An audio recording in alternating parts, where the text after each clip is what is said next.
Fraud scandals have been rocking Minnesota for months now, really years. It's just now we know all about them. And fresh scrutiny is happening on one of the state's biggest political names while all that fraud is going on. We're looking at two companies, eStCru LLC and Rose Lake Capital. In 2023, they were worth peanuts. By 2024, disclosures show a value of up to $30 million. Comer is asking the tough questions. Who are these investors? And is this a backdoor for unknown individuals to buy influence in Congress? Omar calls it political harassment. But with a 3,500% gain, the American public deserves answers. Is this a business miracle or a massive red flag?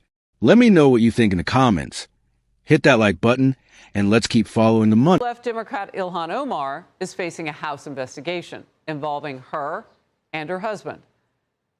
You see, their financial fortunes have exploded in the last few years. Disclosures about Tim Mynett's wine business have jumped from just $51,000 to nearly $30 million a year.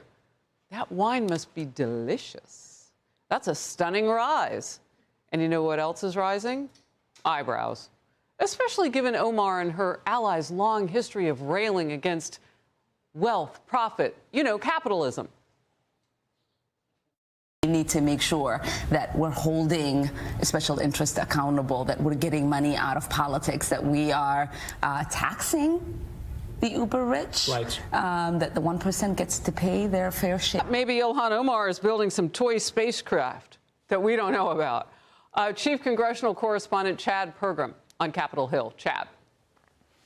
Harris, good morning. The wealth of Presley and Omar have jumped since they were elected to Congress. House Oversight Committee Chairman James Comer took the unique step of asking his panel to probe Omar and not the Ethics Committee. The Ethics Committee has jurisdiction over members of Congress. The two businesses in question are owned by Ms. Omar's husband. So the Ethics Committee does not have jurisdiction over a spouse, only a member. Omar contends she did nothing wrong, but says her rapid wealth stems from her husband. He has a consulting business, which may be worth millions. Plus, the couple had an interest in a California wine operation. The wealth of congressional spouses is complicated, especially if they are responsible for most of the income.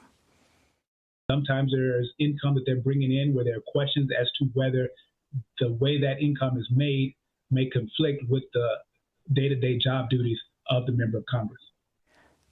Oversight Committee Democrats find it strange that their committee is probing Omar. I don't think that we should be playing politics with this committee. It's unprecedented to go after another member. There's a procedure. There's a House Ethics Committee. We've never done that with members. There's a different procedure for House Ethics, which we have. So I don't know why we're trying to politicize the committee. Now, on the wine operation, one label was called Blockchain. It was described as featuring aromas of blackberry and baking spices. The sales pitch said you would not want to trade it even on the dark web. It sold for $7, Harris. You'd have to sell a lot of bottles to get to millions. Interesting. Chad, thank you. And focus now. Kaylee McGee-White, a Fox News contributor.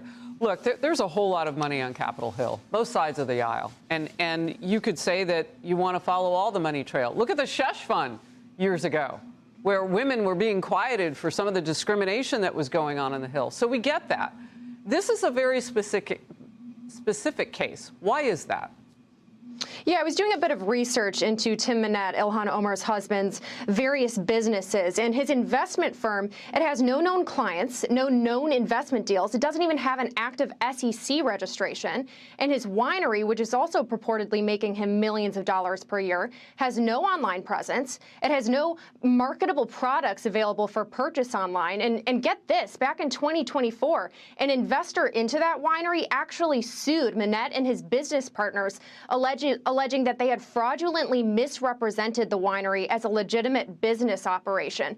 So yeah, maybe there's a version of events here in which, of course, all of this is conveniently timed with his wife's election to Congress and her growing considerable influence in the Democratic Party. And maybe there is a version of events in which Ilhan Omar and her husband have just been extremely fortunate.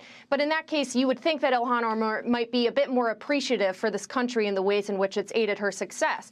But I look at these events and I think they have cracked the Hunter Biden playbook. And I think that there are many other people in Washington, D.C. who watched the success of the influence peddling scheme that the Biden family ran. And more importantly, they saw that the Biden family faced zero consequences for that scheme. And they decided to try and replicate the results themselves. So I do hope that James Comer is successful at cracking what is actually going on here, because I think that she's probably not the only one in Washington with some considerable wealth to answer for.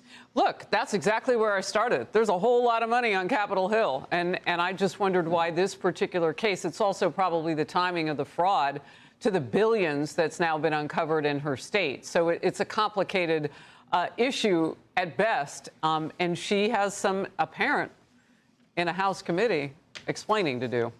Speaking of millions,